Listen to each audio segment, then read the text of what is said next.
North Korea जैसा देश। South Korea 1,32,000 square kilometre में फैला हुआ है और इसके पास 2,413 किलोमीटर लंबी कोस्ट लाइन है। देश की कुल जनसंख्या 5 करोड़ के आसपास है, जो कि सबसे ज्यादा पॉपुलेशन वाली देशों की सूची में 28वें नंबर पर है। कुल आबादी का 82% हिस्सा शहरी एरिया में रहता है, जबकि केवल 18% ही गांव में रहते हैं। सबसे पहले तो आपको इस देश के बारे में बता दूं कि ये कंट्री बहुत ही साफ सुथरी है और जब आप कोरिया नाम का मतलब समझेंगे तो आप खुद ब खुद समझ जाएंगे कि इस देश में इतनी सफाई क्यों है। कोरिया शब्द गोरियो से लिया गया है और इसका मतलब होता है high, clear and clean. South Korea एक ऐसा देश है जहां खूबसूरती का मतलब है स्लिम और फिट होना। इस देश में किसी के लिए भी वजन को बढ़ाना और मोटा होना सबसे खराब माना जाता है। अगर आप यहाँ रहते हैं और मोटे होते हैं तो राह चलते लोग आपको आलसी बुलाने से भी नहीं चूकते हैं। इसीलिए इस देश में आपको एक से बढ़कर एक खूबसूरत चेहरे और शरीर वाली लड़कियां दिख जाएंगी। आपको जानकर हैरानी होगी कि साउथ कोरिया देश के लोगों का मानना है कि अगर सपने में आपने सुअर को देख लिया तो समझिए कि आज बहुत जल्दी ही कुछ गुड न्यूज हासिल करने वाले हैं आप। जी हाँ दोस्तों, यहाँ पिग का सपना देखने पर सेलिब्रेट किया जाता है। दोस्तों, बहुत ही रोचक चीज जो इस देश के बारे में है वो ये कि यहाँ गलती से भी किसी को शू यानी कि जूते गिफ्ट ना करें। साउथ कोरिया में इसे बहुत बुरा माना जाता है, वहीं नॉर्थ कोरिया में ये अच्छा माना जाता है। आपको बता दें कि साउथ और नॉर्थ कोरिया का हाल बिल्कुल इंडिया पाकिस्तान की तरह ही है, मतलब एक दूसरे के कट्टर दुश्मन।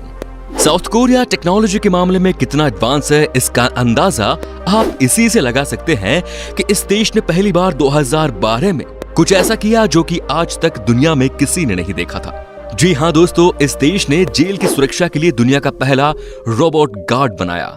दोस्तों, आपको ये भी बता दूं कि इस देश में आपको सबसे तेज इंटरनेट की सुविधा मिलती है।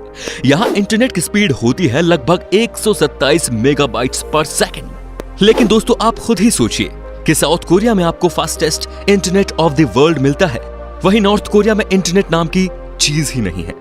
साउथ कोरिया की 64% जमीन पर जंगल ही है। जी हाँ दोस्तों, तभी तो इसे फॉरेस्ट लैंड भी कहा जाता है। आपको बता दें कि यहाँ की कैपिटल सिटी सियोल भी 8 अलग अलग पहाड़ों से घिरी हुई है। दोस्तों, क्या आपने सीवीड सब्जी के बारे में सुना है? अगर नहीं तो आपको बता दूं कि ये समंदर में पैदा होते हैं। दुनिया में इसकी बहुत डिमांड है क्योंकि गुड हेल्थ में इनके अलग ही फायदे हैं। आपको बता दूं कि दुनिया का 90% सीवीड का प्रोडक्शन साउथ कोरिया देश में ही होता है। दोस्तों, अगर आपने एक दिन हर एक आइलैंड पर बिताना शुरू कर दिया साउथ कोरिया में तो आपको घूमने में 4 साल लग जाएंगे पूरे आइलैंड को घूमने में, क्योंकि यहाँ 4000 से ज्यादा आइलैंड्स हैं। हालांकि कई ऐसे आइलैंड भी हैं जहाँ किसी का रहना पॉसिबल भी नहीं है। एक बात जो इस देश को बाकी देशों से अलग बनाती है कि यहाँ पर आपको फ्री में ऑक्सीजन के साथ साथ मॉडर्न ऑक्सीजन भी मिलती है। मतलब दोस्तों, इंटरनेट यहाँ पर आप देश के किसी भी कोने में चले जाएं, आपको फ्री वाईफाई मिल जाता है। आपको बता दें कि साउथ कोरिया में भयानक ठंड पड़ती है। गर्मी का मौसम भी यहाँ छोटा ही होता है। आप इसी बात से अंदाजा लगा सकते हैं कि यहाँ अगस्त के महीने में सबसे ज्यादा तापमान होता है जो कि 25 डिग्री सेल्सियस तक जाता है। बाकी ठंड के मौसम में यहाँ टेम्परेचर -5 डिग्री तक चला जाता है। टेक्नोलॉजी के क्षेत्र में साउथ कोरिया ने महारत हासिल की है। आप जरा नोकिया को ही याद कर लीजिए, जिसने दशकों तक मोबाइल की दुनिया पर राज किया, और जब इसका राज धीरे धीरे ढलान पर आने लगा तब वही राज सैमसंग ने मोबाइल इंडस्ट्री पर किया और अभी भी कर रहा है। जाहिर तौर पर ये दोनों कंपनियां दक्षिण कोरिया की ही हैं। इसके साथ ही Hyundai मोटर कार, किया मोटर्स और पॉस्को जैसे अनेक बड़ी बड़ी कंपनियां साउथ कोरिया की ही हैं। साउथ कोरिया के लोगों के लिए ये प्राउड करने वाली बात है कि इस देश के लोगों का दुनिया में सबसे बेस्ट IQ लेवल माना जाता है। जी हाँ दोस्तों, Organisation for Economic Cooperation and Development के मुताबिक साउथ कोरियन बेस्ट है IQ लेवल के मामले में। साउथ कोरिया के बारे में एक अजीबोगरीब बात यह है कि यहाँ महिलाओं से ज्यादा मर्द अपनी खूबसूरती को लेकर चिंतित रहते हैं। वे लाखों रुपए अपनी सुंदरता को निखारने और महंगे महंगे कॉस्मेटिक प्रोडक्ट्स खरीदने में लगाते हैं। एक आंकड़ों के मुताबिक सबसे ज्यादा प्लास्टिक सर्जरी भी यहाँ के लोग ही कराते हैं। जाहिर है कि उन्हें अपनी खूबसूरती का इतना ख्याल जो रहता है। साउथ कोरिया में 2 तरह की शादियां होती हैं दोस्तों। एक है लव मैरिज, जिसे यहाँ के लोग योने कहते हैं, और दूसरी है अरेंज मैरिज, जिसे यहाँ चुंगमाए कहा जाता है। वही जो शादी नहीं करता है, जानते हैं उसे इस देश में किस नाम से पुकारा जाता है? दोस्तों, ऐसे लोगों को कहा जाता है बिग बेबी। आपको जानकर बड़ी हैरानी होगी कि इस देश की कुल आबादी के 30% लोगों के नाम के पीछे किम लगा होता है। जी हाँ दोस्तों, ये बहुत कॉमन है। क्या इसका कोई डायरेक्ट रिलेशन नॉर्थ कोरिया वाले किम से तो नहीं? दोस्तों, दूसरे कॉमन नेम्स में री और यी है, जबकि पार्क नाम से भी आपको यहाँ बहुत सारे लोग मिल जाएंगे। साउथ कोरिया में ये सभी मेल के लिए कंपल्सरी है कि वो मिलिट्री सर्विस करे। जी हाँ दोस्तों, ये 18 साल से 28 साल के बीच में कभी भी कर सकते हैं। हालांकि ये महिलाओं के लिए नहीं है, लेकिन यहाँ की महिलाएं मिलिट्री ज्वाइन कर सकती है। साउथ कोरिया के हर एक नागरिक तारीफ की काबिलियत है। पता है क्यों? क्योंकि वो लोग बहुत मेहनती होते हैं। कहा जाता है कि यहाँ के स्टूडेंट सोने में सिर्फ 6 घंटे बिताते हैं और बाकी के समय वो लोग कुछ ना कुछ इनोवेट करते रहते हैं या फिर पार्टी करते हैं।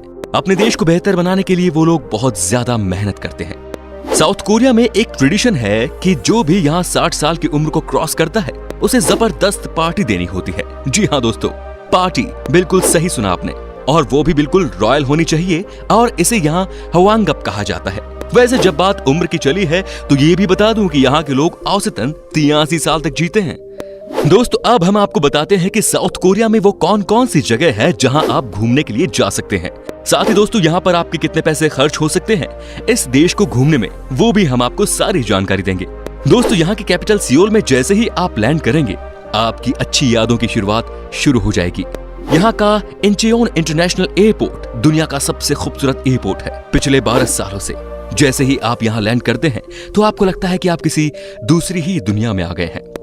Jeju Island. दोस्तों, ये है साउथ कोरिया का सबसे बड़ा आइलैंड जो कि हद से ज्यादा खूबसूरत है। यहाँ की ब्यूटी देखकर आपके होश उड़ जाएंगे। ये आइलैंड 1849 स्क्वायर किलोमीटर में फैला हुआ है। यहाँ आपको जबरदस्त सनसेट और सनराइज का व्यू देखने को मिल जाता है। साथ ही दोस्तों, समंदर का नीला पानी और सफेद सैंड इस जगह को अनोखा बना देती है। इतना ही नहीं भाई, यहाँ आपको तरह तरह के फूल भी देखने को मिल जाएंगे। वाटरफॉल का नजारा भी आपके दिल को छू जाएगा। Deep diving life. दोस्तों, अगर आपको शौक है समंदर के अंदर की गहराई को देखने का, एक अलग ही दुनिया का नजारा देखने का, तो आप जेजू आइलैंड में ड्राइविंग भी कर सकते हैं, जो कि यहाँ आने वाला हर शख्स करता है। आपको यहाँ बहुत कम पैसों में ही ड्राइविंग का मजा मिल जाता है। जुंगमुन बीच। दोस्तों, चूंकि ये देश 3 तरफ से समंदर से घिरा हुआ है, यहाँ पर एक से बढ़कर एक बीचेस देखने को मिल जाएंगे। उन्हीं में से एक है जुंगमुन, जो है वर्ल्ड फेमस बीच, जहाँ गर्मियों के मौसम में लोकल लोग और टूरिस्ट जाते हैं और अपना टाइम स्पेंड करते हैं। इस बीच की खूबसूरती भी वर्ल्ड फेमस है। अब बात करेंगे ओले वॉकिंग ट्रायल्स की। दोस्तों, ये जगह एक पहाड़ से दूसरे पहाड़ को कनेक्ट करती है और यहाँ बना हुआ है बहुत ही खूबसूरत वॉकिंग पाथ।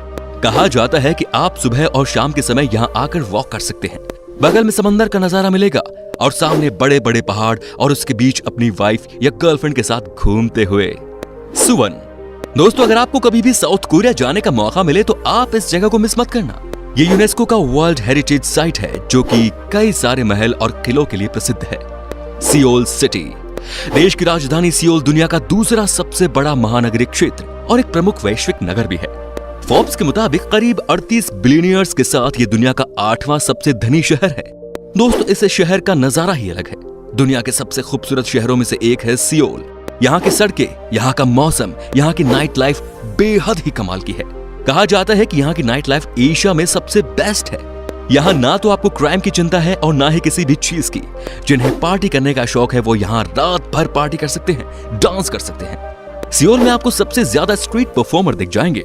आपको बता दूं कि यहाँ ब्रेक डांसर्स का ग्रुप है जो आपको अपनी स्किल से हैरान कर देगा। दोस्तों, अब हम आपको बता दें कि इंडिया से अगर आपको साउथ कोरिया घूमने जाना है तो आपका अप्रोक्स जो खर्चा आएगा एक आदमी का एक दिन में, वो है $44 यानी कि तकरीबन 3300 रुपए, और वो भी पर डे। आपको बता दूं कि साउथ कोरिया जाना आपको महंगा नहीं पड़ेगा। तो उम्मीद करता हूं दोस्तों कि आपको हमारी वीडियो पसंद आई होगी। अच्छी लगी तो लाइक कीजिए और नीचे कमेंट में बताइए कि आपको साउथ कोरिया कैसा लगा। अगर आप हमारे चैनल पर नए हैं तो प्लीज सब्सक्राइब जरूर कर लीजिए और नीचे डिस्क्रिप्शन में दी गई लिंक से हमें इंस्टाग्राम पर जरूर फॉलो कीजिए। फिलहाल मिलता हूं आपसे अगली वीडियो में। Till then, bye bye and take care.